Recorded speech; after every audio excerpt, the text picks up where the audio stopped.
Kasi po ngayon, siguro ho naman alam niyo na po, Direktor, ano ho, na ang akusasyon sa inyo, ang allegation is that ginagawa itong investigasyon Na yan. para i-downplay, pabulaanan itong laman ng affidavit at palabasin na gawa-gawa lang ang lahat ng ito, paninira lang ito, at merong binabalak na destabilisasyon. Hindi po lahat kay Saldico personally nag-diservisyo.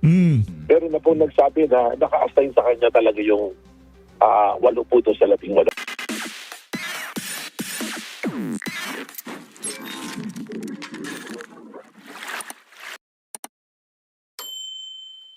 Nako, matindi ho ito mga kababayan. Base ho dito kay NBI Director Melvin Matibag, nagkaroon daw ho ng deadlock sa pagpunta ng ating mga maghigiting na mandirigma dyan sa tanggapan ng National Bureau of Investigation. Kasama itong si Senator Mike Defensor at itong si Attorney Levy Baligod at ang may bahay nitong si Senator Mike Defensor. Grabe, napakaganda ho nitong si Ma'am Julie. Grabe naman yung NBI na yan. Pati si Ma'am Julie dinamay. Ano yan? Para talagang lahat na lang hindi para lahat ng mga gustong maglabas ng nalalaman dito sa issue na to matakot.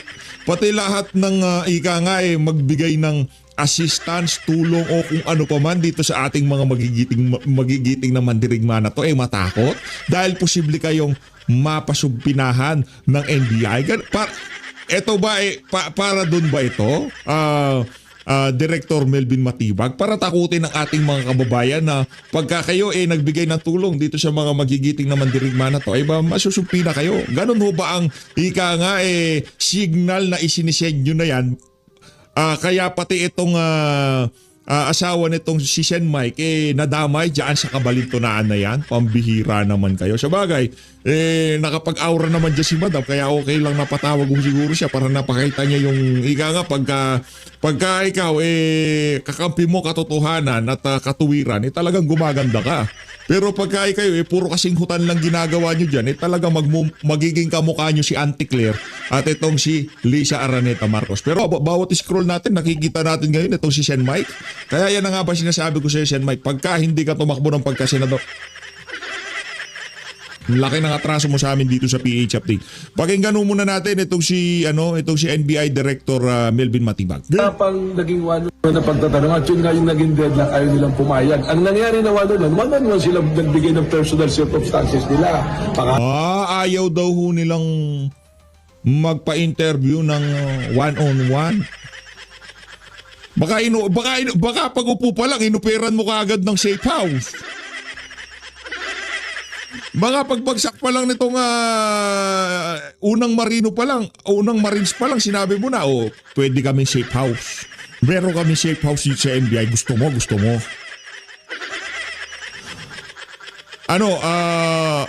Lahat ng expenses libre. Gusto mo? Safe house ka dito. Baka yun ang ibinugan mo, Brad. Hindi talaga papayag yan. Anak ng toka.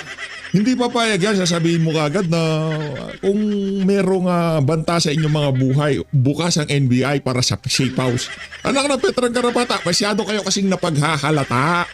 Deadlock daw Isa-isang nagbigay ng kanilang mga ang tawag dito, dahilan para hindi magkaroon ng one-on-one na interview. Alam ko na itatanong dun sa one-on-one interview. Anong dahilan ng paglabas mo? Meron bang nagbayad sa inyo para sabihin yan? Gusto nyo meron kami safe house dito sa NBI? Yun lang naman yun Hindi talaga papayag yan. Alam nila karakas itong administrasyon na to. Puro loko-loko. Alam nila, address nila. Pero doon sa joint affidavit, wala pang paglilinaw. Ang suggestion niya namin, magsulat sila. Request namin, magsulat sila ng salaysay nila. Tapos ibabangga natin doon sa unang affidavit nila. Tapos pagka nakitaan ng butas, kita nyo na kahit may kudlit, period o question mark lamang ang hindi nagkatugma dyan, gagamitin na para wasakin yung unang affidavit nila. Palakpakan natin. Hindi kami pinanganak kahapon dito, Melvin Matibag. Anak ng toka. Hindi ganon. based on their personal recollection. Kasi doon natin mahihimay eh. Tingnan nyo, affidavit, wala naman mga dates, walang specific. Na dapat today yun sana. Sana today. Sana today, yung pag-i-interview isa-isa. Kaso ayaw nila. Kasi alam na nila kung anong i-offer nyo sa kanila. Di ba? Alam na nila.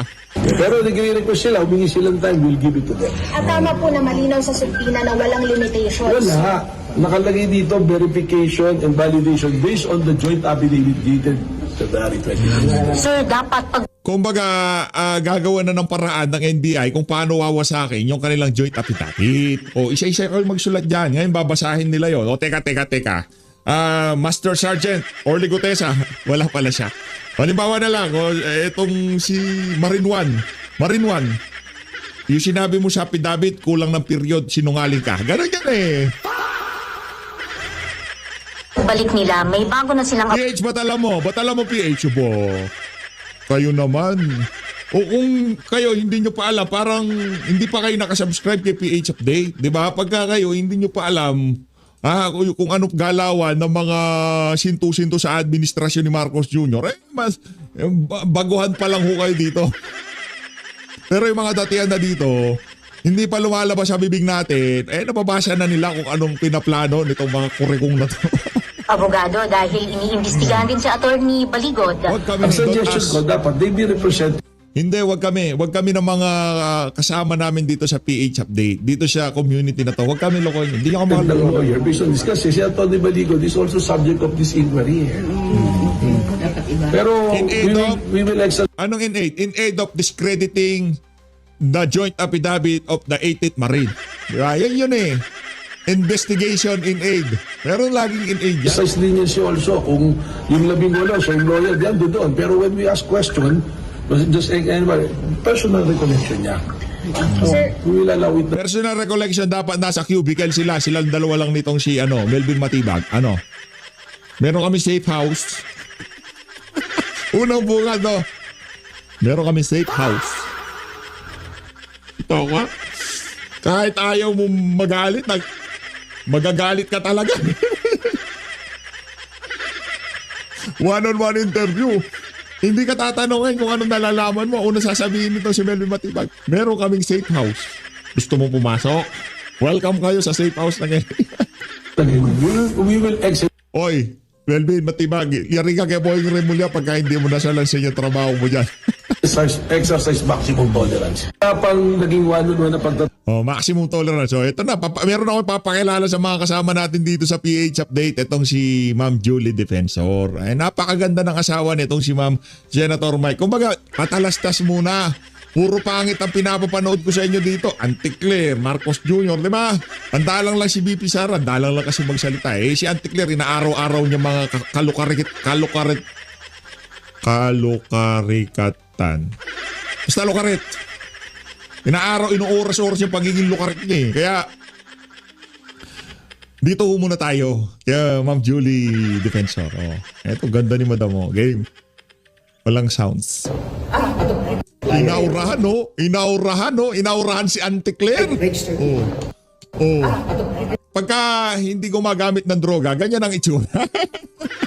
Pero pagka ikaw gumagamit ng droga, anak na to, ipinagbabawal na droga. Baka metformin lang yung drogang ginagamit.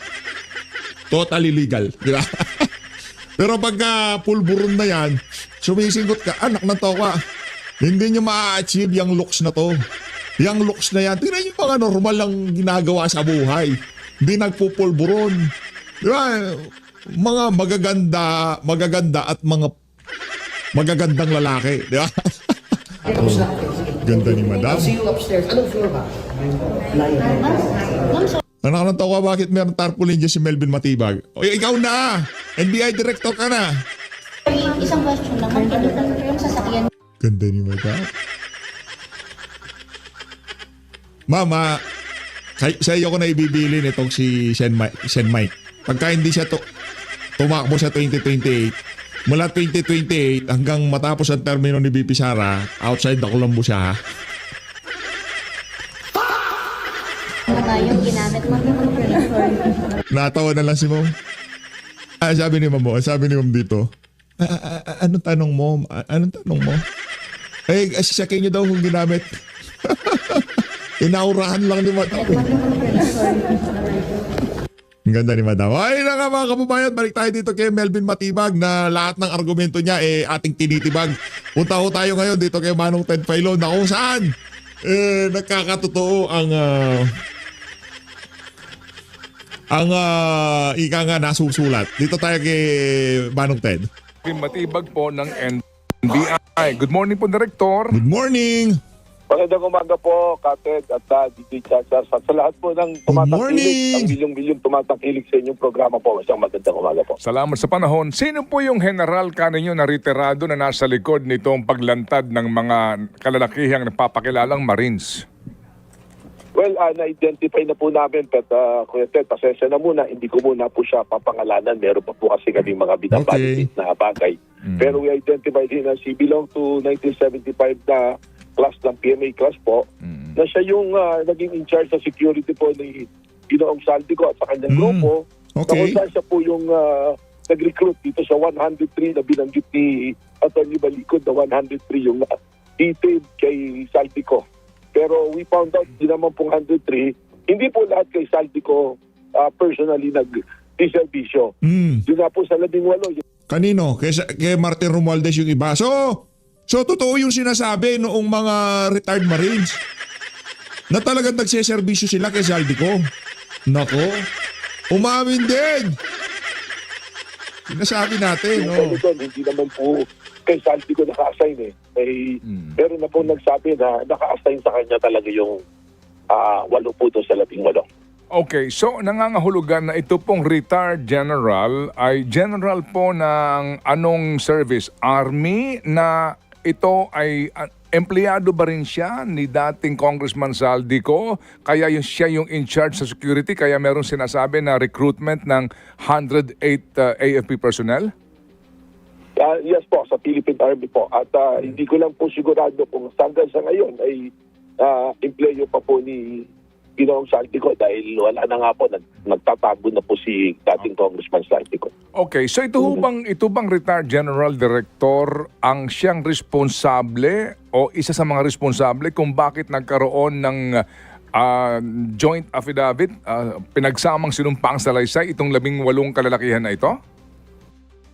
Hindi ba natin pag-uusapan dito sa video na to yung yarin lamang napaamin na natin itong si Melvin Matibag na talagang security niya ang mga Marines na yan. So, yung tsansa na totoo ang sinasabing lahat, tayo naniniwalang totoo yan, na nag-deliver sila ng pera dito kay Martin Romualdez, kay Marcos Jr., kay Tuta Soto, kay Leila de Lima, kay Trilling. Posibleng totoo. Hindi, tanong lang naman. Well, person of interest nga po siya at may iba-iba pong anggulong tinitingnan kung siya po ba mismo ang may kinalaman din siya paggawa ng sinumpang salaysay. At pangalawa po, meron po kasing report din na bago umalis si Ginoong Saldico, ibinilin sa kanya ang pag-aalaga doon sa 103 na yon. At apparently, there was a failure doon sa pag-aalaga kaya parang naging astray sila at nawala ng hanap buhay. Yun po yung sinasabi ko na baka maaari yung 18, yung paggawa nila ng kanilang salaysay ay vitiated dahil meron po mga consideration na ginawa para sabihin po yung mga bagay na ito. So, meron kayo binabanggit na pupunta sa NBI. So yung ang palalabasin yan, nawalan ng hanap buhay, kaya para kumita, magsisinungaling sila. Ay mga Marines, ganun na lamang ang tingin sa inyo nitong si Melvin Matibag, mang amukang pera. Yun ang ano niya sa'yo, yun yung dating ito ba ang gusto nyong samahan na na side dito sa kasaysayan na to? Dito sa mangyayaring kasaysayan na to? Sang-ayon ba kayo na ganyan ang tingin sa inyo ng mama na si Melvin Matibag? Na ang tingin niya sa ating mga magigitin na Marine at Army na naging security nitong si Saldico, mga mukhang pera? Walang prinsipyo, pera, ganon? Today, itong 18 na kalalakihang ito, Manong Ted, mas magaling ka dyan sa version mo na yan. Ilabas mo sa amin yung balagbag kong magtanong. kumpirmado po iyon? Well, meron pong nakarating sa amin, open intel, na nag-issue ng statement si Attorney Perdito Passion na dadalo sila Mike Defensor, yung asawa niya, yung si Attorney Baligot. At mukhang sa indication, hindi po masyadong malinaw, pero doon po sa indikasyon po ng kanila pahayag, mukhang kasama po yung 18 at kasalukuyan po, medyo parang nananawagan pa na magkaroon ng movement sa harap po ng opisina ng aming tanggapan. So wala kumpirmasyon kung totoo yan na talagang pupunta today itong sila yung misis ni former Congressman Defensor at yung 18. Wala pong confirmation. Well, sabi ko nga po, doon sa Okay. press statement na nilabas ni Perdito Pasio, malinaw na dadalo si dating Congressman Mike Defensor, yung kanyang asawa, si Atty. Baligot. Hindi ko lang po masyadong maklaro kung dadalo rin yung 18. Okay. So mukhang sana po dumalo para magbigay linaw po Okay. sa mga kaganapang ito. Sige, so pwede ko lang po sana liwanagin, Director. May pending case itong 18, sila Attorney Baligod, no? Sa usapin po ng cyber libel and pati po itong usapin po ng perjury. Yun po naihain sa DOJ, separate sa NBI, di po ba? Apa. Okay. So, Yung perjury po ang inihain sa DOJ. Yung pong cyber libel po, yung po yung nakahain po sa aming CCD dito po sa NBI. ayun, okay. So ngayon, ang pagpunta umano nila former Congressman Mike Defensor et al. Sa NBI ay may kaugnayan saan? Doon po sa joint affidavit po, yung sinumpang salisay, yung po yung kaugnay sa deputization po sa amin ng Office of the Ombudsman. Kung maalala niyo po, si Atty. Baligot, nagpasa ng ipinasa sa Ombudsman yung sinumpang salaysay nung 18. Ang ginawa po ng Ombudsman, we are deputized to investigate doon po sa pangyayari po na yun. Ayun, so ngayon malinaw na. So ngayon po itong Ayun. obligado itong 18 na humarap po sa inyo. Meron ba ho kayong inilabas na invitation dito ho sa 18 ito magbigay linaw po sa kanilang sinumpaang salaysay? Sabi na po, ang NBI po may part to subpoena. Manong Ted, parang yung gusto nyong mangyari na makulong ang mga mandarambong mangyayari na ata. Parang naaamoy ko na yung sigaw nyo ni DJ Chacha. Hindi ba natin susuportahan yung 18 Marin dito? Hindi ba natin susuportahan itong mga security detail na to ni Zaldico na kumakanta ngayong mga panahon na to na totoo daw ang sinasabi ni Master Sergeant Orly Gutesa? Ikulong mga mandarambong! Ikulong mga mandarambong! Di ba sigaw nyo yan? Ano, suportahan natin o si Dilima susuportahan natin? At ang subpoena po namin yun ay meron pong copy from the deputization po o sa deputization po ng Office of the Ombudsman po. So yung pong subpinang ito, served na po ito dito po sa mga naghain ng pinagsamang sinumpaang salaysay? Opo, nung Thursday pa po. Alright. Inilay po namin yung period na 5 days. Opo. Ayun, so kung yan po ay na-serve na, ito na po yun. Obligado silang humarap sa inyo para po sa anong gagawin ng NBI dito. Clarificatory questions muna. One-on-one na tanungan at o-offeran sila ng safe house.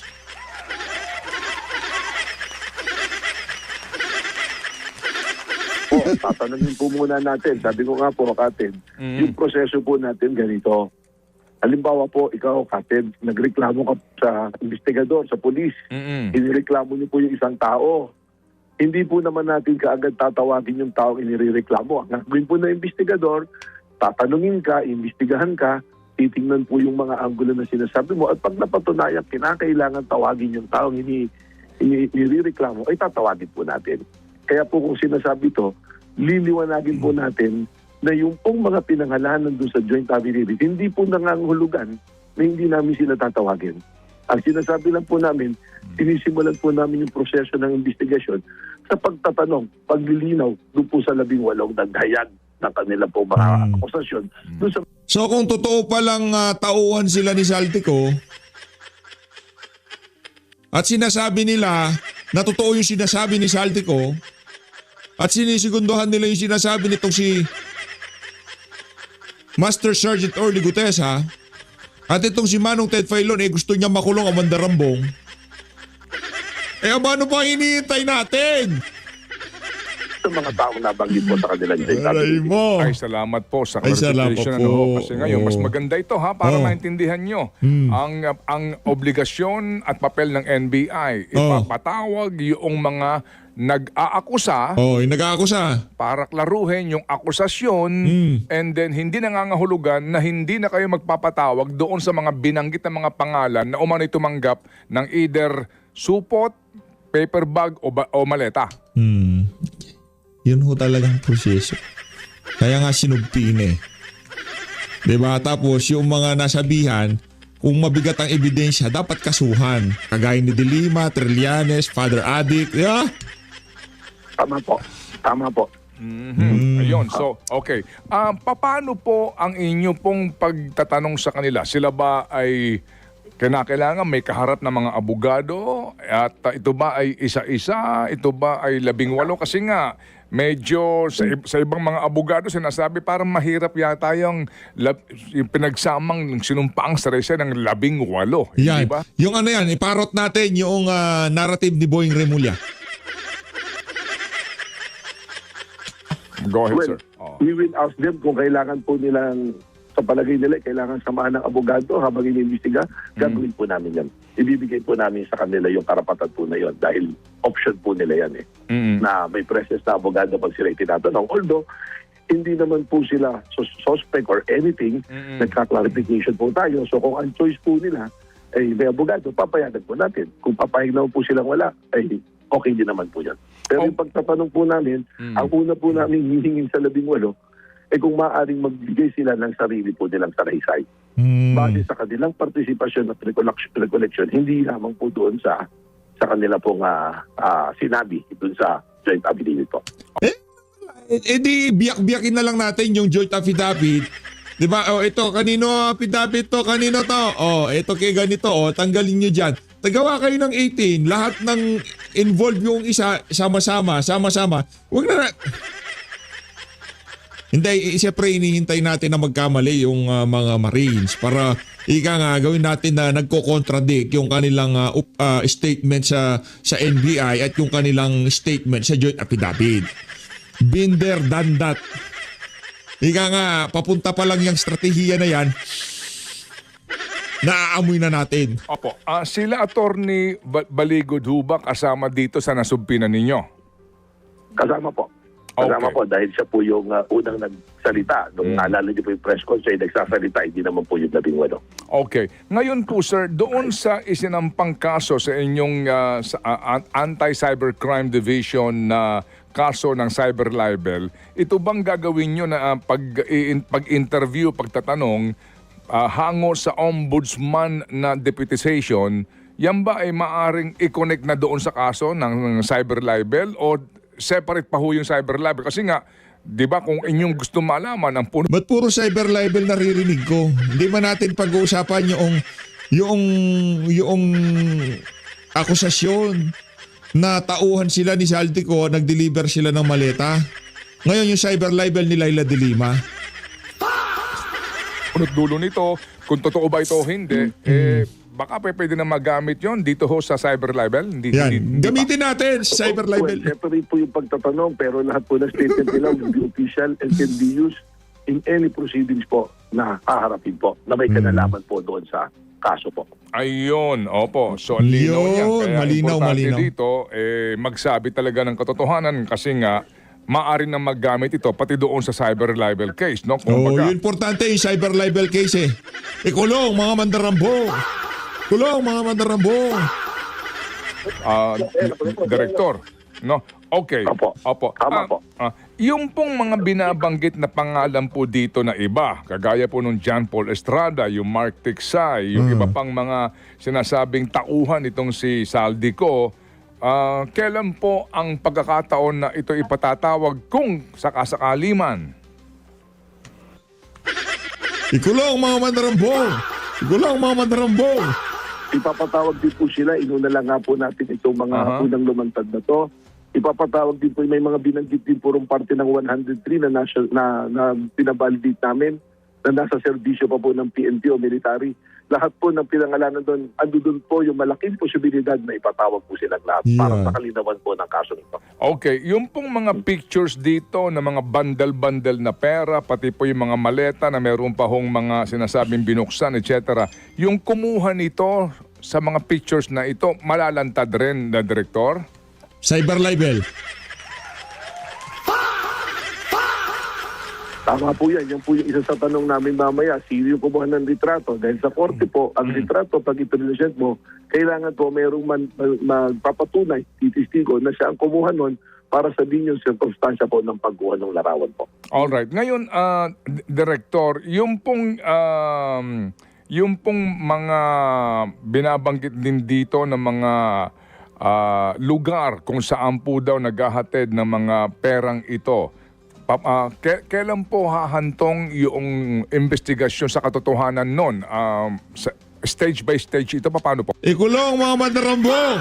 Ikulong mga mandarambong!